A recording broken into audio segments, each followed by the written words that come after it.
Death Stranding 2 is a fever dream coming from Hideo Kojima and Guillermo del Toro. I platinumed the first Death Stranding in 2024 in preparation for this game coming out. I was able to look past the walking simulator because the lore building of the game was excellent. Powerpyx estimates the difficulty being a 3 out of 10, which is probably true if you don't set the difficulty to brutal. It's also estimated at 70 to 100 hours, which given that I have 70 hours and 19 minutes of footage, seems pretty accurate too. This game barely makes any sense to me, and I'm the one who played both games. There are crazy creatures, crazy characters, and a story that builds on the first game that I could barely follow. All this to say, this video is going to focus heavily on the trophies and incidentally cover the main parts of the story as they relate to the trophies. The briefest of backstories to this game. The main character is Sam Bridges, played by Norman Reedus. He is a porter, basically a mailman, responsible for delivering things across the country or the continent. He is special because he can't die. More specifically, he's a repatriate. He can come back to life after dying. In the first game, Sam connected with a bridge baby, Lou. A bridge baby is seen by most people as a tool for survival, and not a real baby because of their unique abilities. At the end of the first game, we saved the world and ran off to Mexico to just be with Lou on our own. That's pretty much all you need to know for the main story. I'll try to fill things in as they come up in this game. We start off in Mexico, and we're forced back to uniting the continent through the chiral network. The new internet, but better, and lets us share more things like structures and power. The first trophy is for building our first structure, which feels like cheating because it's just a sign that didn't cost any resources. Making it to the first main facility, we're introduced to the Facebook of the chiral network, where we see Fragile, our friend who is watching Lou while we complete our assignment, make a post about Lou. We get a trophy for seeing this post, and a trophy for liking our first post. The next trophy is for connecting the facility we were walking up to onto the chiral network. Our reward is to get a room at the facility to rest and, more importantly, wash off. Here we get some PG naked Norman Reedus. There's an easy trophy for completing a VR mission. The covert action one is the easiest. Getting towards the final stretch of our initial mission, we get a trophy for completing an aid request by building a timefall shelter, and right after we give some materials to a shared structure, which earns us another trophy.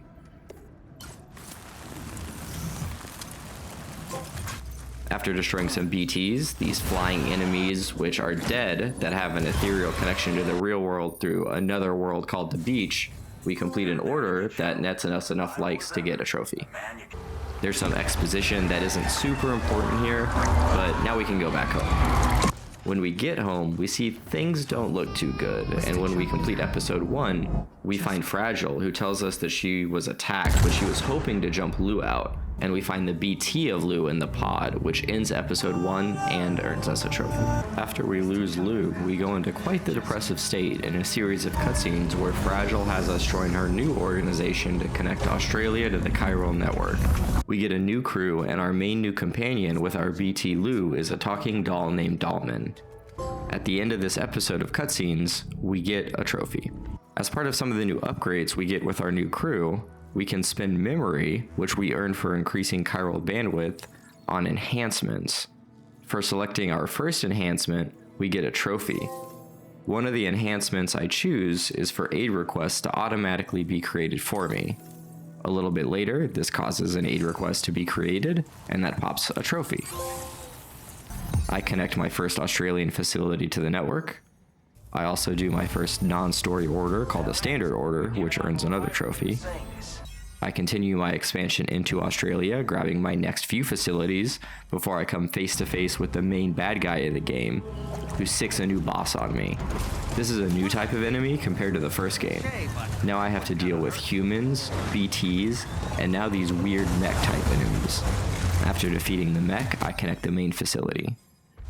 One of the features of this game is that structures can be shared across games. If I build something in my game, there's a chance it pops up in another player's game and vice versa. The best thing you can build is infrastructure like roads and monorail systems. When I built my first road segment, it netted a trophy. I round out the chapter by connecting a final facility, which pops another trophy. Continuing on, there's a literal fucking wildfire that I have to navigate to save a kangaroo and bring 2 more facilities online, including another main facility, which earns a trophy. Now, a little lore dump, this whole time I've been having flashbacks to this random French dude. I'm assuming a little bit, but come on, he's totally French. Outside of this most recent facility, there's this goop wall to enter. When I enter the wall, it takes me to Mexico in some fiery hellscape with him leading a squad of commandos. I haven't touched much on combat in this game either, but it's a mix of stealth and action, and I try to lean into the stealth as much as possible because enemies on Brutal are sponges. After I dome Frenchie in the head and show him that these colors don't bleed, he explodes. So I go to save this girl that's stuck, but she also explodes. I awake to a sarcophagus and a trophy to round out the chapter. It turns out that the girl was inside of the sarcophagus, and she doesn't know anything about herself, so she takes on the name of Tomorrow. Kind of a stupid name if you ask me, but I wasn't consulted on it. She has some strange powers, like being able to float, but she's really the least strange person around here, considering I have a doll on my belt that can talk to me and won't shut the fuck up. I go back on my grind bringing facilities into the chiral network, and then I start using the monorail system to take on multiple deliveries and bigger deliveries all at once. Doing this, I get a trophy for delivering a total amount of cargo weighing over 2 tons. In a similar vein, I also get a trophy for reaching a cumulative distance of over 80 kilometers when completing orders. I get back on track bringing facilities into the chiral network and get a trophy for joining up with an old buddy, Hartman. I then continue my streak of bringing facilities online and bring 3 online back to back to back. A new facility joins the network again. This time I get a trophy for trading with one of the NPC porters that roam around. They'll offer me an item and I have to pick it up and then drop an item on the ground for them, which pops the trophy. In my pursuit of thriving infrastructure in Australia, I get 2 trophies for repairing this mining facility. One for fully repairing a monorail line, the one on the western side of Australia, and a trophy for opening my 3rd mine. Then I get a trophy for getting 50,000 or more likes from completing orders at facilities. On an infiltration mission to destroy a weapon manufacturing facility for the mechs, I sneak in expertly without alerting anyone, and then we discover that the main baddie of this game is in fact going to be the same baddie as the other game, Higgs. You don't really need to know a ton of the history beyond the fact that he's a dick. He does have a sick guitar weapon though. We get to escape and on the way rescue an albino kangaroo for a trophy later. This part is really sad. It's sped up, but this is how poor my spatial reasoning is. I spent 4 minutes and 18 seconds looking at this problem to still choose the wrong answer. I dropped the albino kangaroo off at the animal shelter, which gives me 2 trophies. One for dropping an animal off, and one for dropping a rare animal off. I love a trophy stack. After bringing 2 more facilities into the fold, I wrap up another episode with a pop. Right outside of the previous facility, there's another wall of goop with another Frenchie boss battle, this time underwater.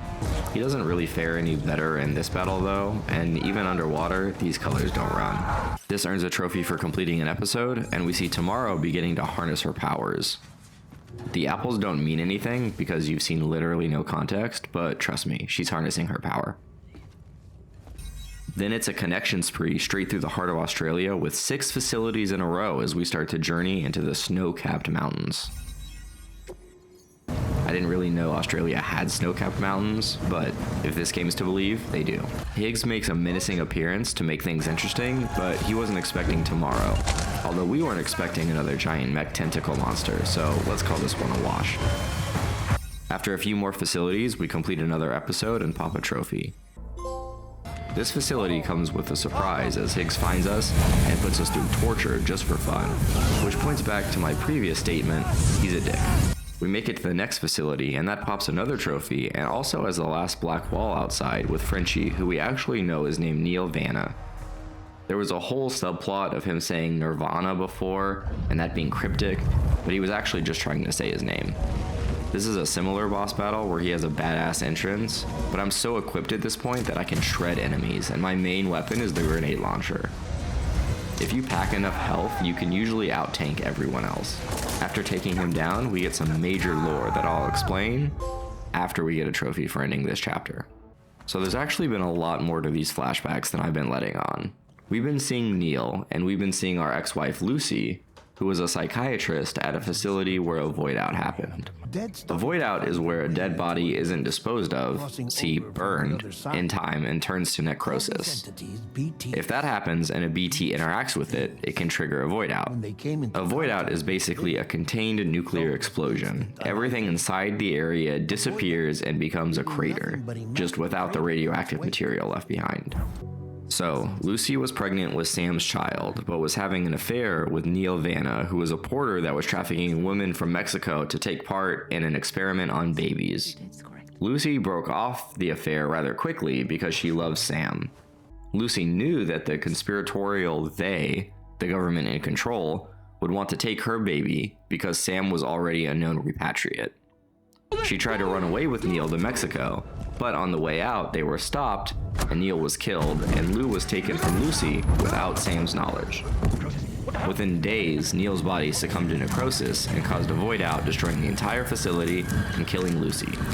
Sam, being a repatriate, survived, but Lou was already in the baby experimental program. Later, Lou was assigned to Sam, and the events of Death Stranding 1 took place.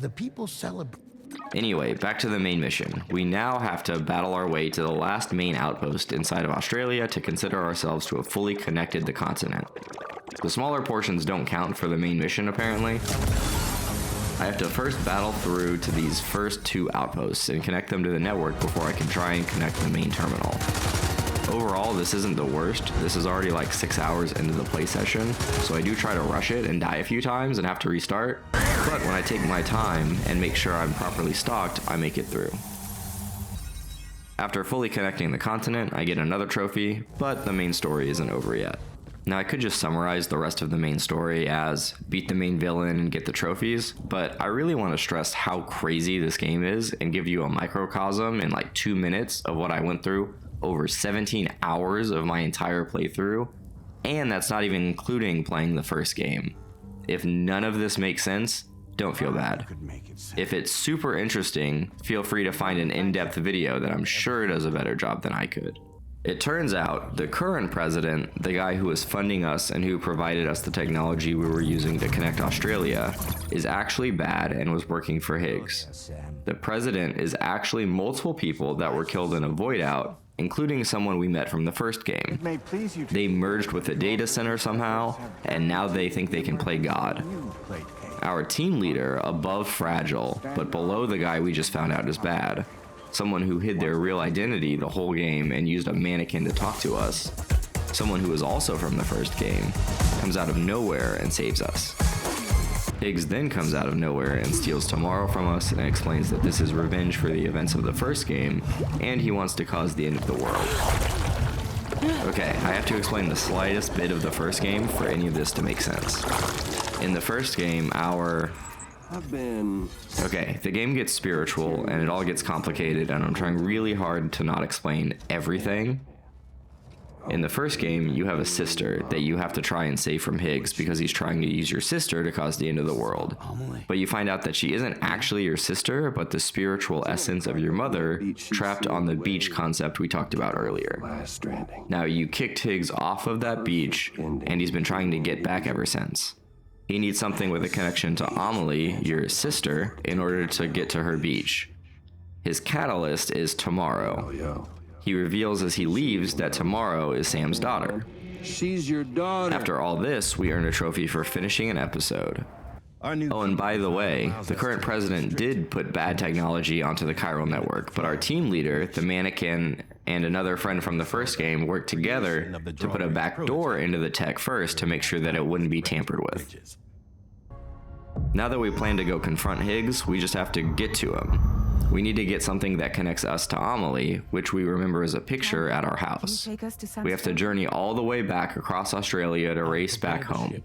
Ironically, I take the way along the western side instead of taking the path backwards. Once we collect the item, we get a trophy. As we get to the beach, Fragile and I share an intimate moment, and then we start our multiple stage fight with Higgs. He starts off as a samurai and I have a guitar. Then it's a battle of the bands before he absolutely starts shredding.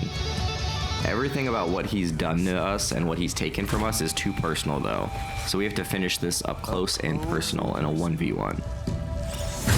But still in a guitar battle.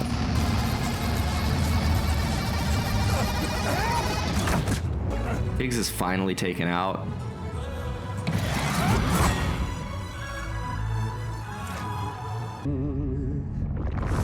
And gets eaten by a baby before getting spit out.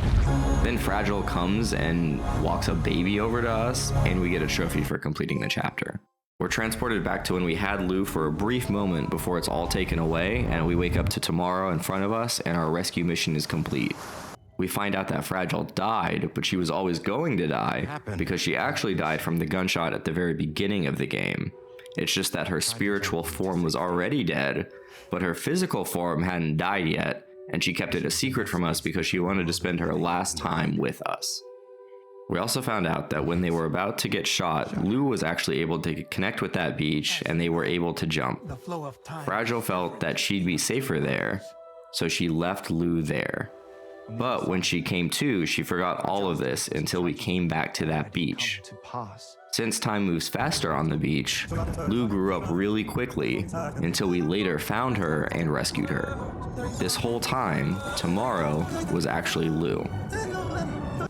The game rolls credits on a scene of Louise, Lou's actual name, as a porter about to go through a new gate, presumably to a new continent. Finally, we get the trophy for beating the game. The main large-scale trophies left are to connect all the facilities across both Mexico and Australia and get all facilities to 5 stars. Most of the other trophies will come naturally while focusing on that. I head back to Mexico and bring the last missing facility onto the network. I also realize a good strategy for quickly getting facilities to 5 stars, at least faster than normal. It seems like there are gates where you get stopped no matter how many likes you get. So you have to submit a few orders and hopefully hit a gate before submitting the rest. I get my first facility up to 5 stars, then the next one, and then I start going on a roll bringing all of Mexico up to 5 stars before moving over to Australia. In Australia, I start by connecting 2 missing facilities to start filling in some of the missing chunks. Then the next trophy is for delivering a total of over 500 pieces of cargo. After that, I need to get a trophy before I can connect a facility to the network. Near one of the roads, there's some weird ghost-related things happening, so I go to investigate in the same conditions as reported, and I discover it's actually a hacked road paver that takes me up in the air and sends autonomous motorcycles after me. After destroying all of the ones sent after me with all the weapons at my disposal, I get a trophy. I then get to bring another facility onto the network. The next trophy is for getting all my porter skills, the little star radar chart, over level 40. Finally, I can focus on connecting facilities, so I lock in and get my grind on. For all my hard work, I get the trophy. Next is working towards all 5 stars. In order to get that, I have to change a setting after the main story, which lets BT still spawn an attack. This earns a trophy. In pursuit of the pizza chef 5-star, I get invited into his humble abode, and when I investigate, I get attacked. And the pizza chef and I get into a scuffle before we come to a mutual understanding, and I get a trophy. I get the pizza chef to 5 stars, I get another facility to 5 stars, and then I test out capture grenades. I can throw them at a giant BT at low health, and then I can bring them out during another fight like a Pokemon battle. This earns a trophy. To get the fisherman to 5 stars, I have to defeat the Lord of the Tar Lake, which means I have to capture a specific giant BT as bait, and then kill him. On the way, I find a golden tiny chiral creature, so I kill it, and that earns a trophy. I go and grab my bait for the Lord of the Tar Lake, then go back and start my fight and whoop the giant whale's ass for the trophy, and the satisfaction of a successful hunt. Now again, I lock in and get on my 5-star grind.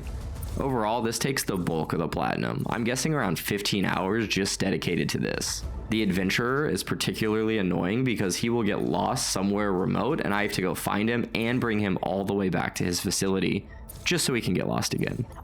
The other 2 noteworthy facilities are the Ghost Hunter, who has some special quests, and Mr. Impossible, whose final mission requires you traverse the entire map in a set time limit. I think 45 minutes.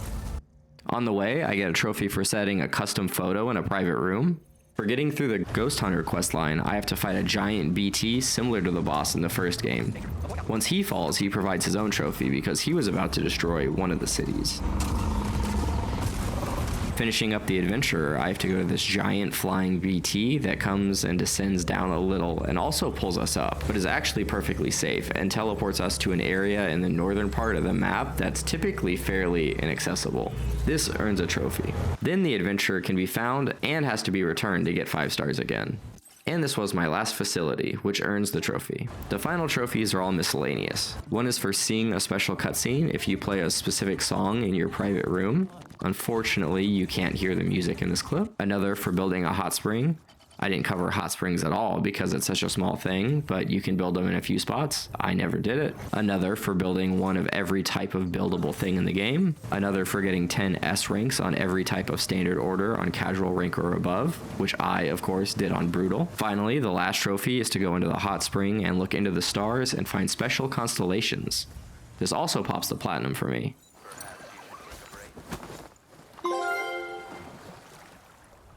The last thing to do is delete the game and move on to the next.